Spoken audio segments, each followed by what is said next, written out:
Launch नहीं vigilance जाल में पड़े आरआई और एआरआई। झारसुगुड़ा जिला लईकेरा तहसिल अंतर्गत साहसपुर आरआई रूपे कार्यरत जस्मिता भोरसागर और पाकेलपड़ार एआरआई चिंकिराणी नायक आज 7,000 टंका लांच नहीं भिजिलेंस जाल में पड़ती। शांतनु सांडों मृत बापा नाँ में एक लीगल हायर सर्टिफिकेट कराइदेवा पूर्वर 7,000 टंका मागिथिले। तेबे आज दिन 3टा समय एने अभियोगकारी आरआई जस्मिता भोरसागर कहवा अनुसार एआरआई चिंकिराणी नायक को झरियाबाहाल छक रास्ता सीधा सड़क 7,000 टंका नहीं। एही समय प्रस्तुत हो रही भिजिलेंस टीम प्रथमे एआरआई चिंकिराणी नायक को धरी पर आरआई को धरी आनी राउरकेला भिजिलेंस विभाग को जणाइथिले। आज आरआई जस्मिता भोरसागर लांच नेउथिबा समय भिजिलेंस रेड करी 7,000 लांच टंका सह तांको धरिबारे सफल होइछंती।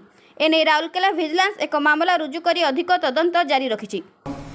मोर लीगल हेयर अप्लाई करिथिली साहसपुर आरआई ने बोले से 7,000 टका मते डिमांड करले। 7,000 टका नहीं देली बोले लीगल हेयर नहीं करे को बोली करी कहला। बोले मुई तार कथा मानि करी 7,000 देबार लागि बाध्य हली।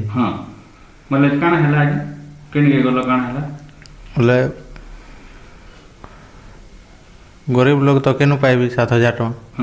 बोले मुई बिजनेस पार्टी के आज्ञा उनके कंप्लेन देली आसी करी।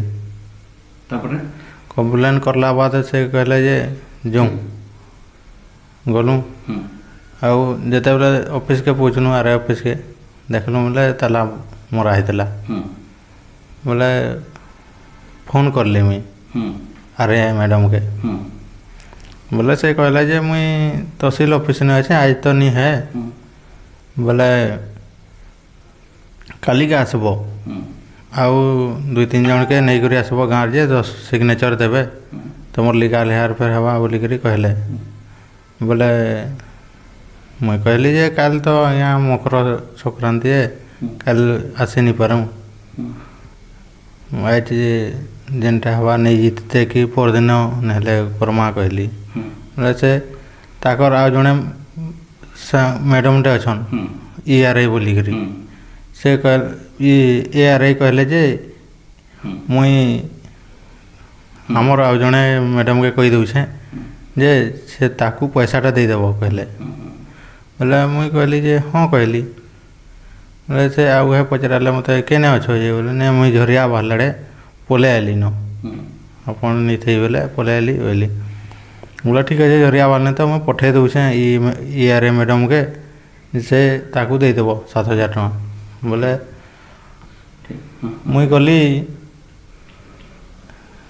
देखली बोले सेने थिले एआरआई मैडम जरिया बाल छकने सेने मुई देली ताकू 7,000 टका।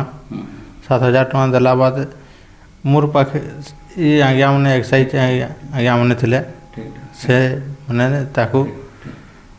Bureau report NF TV।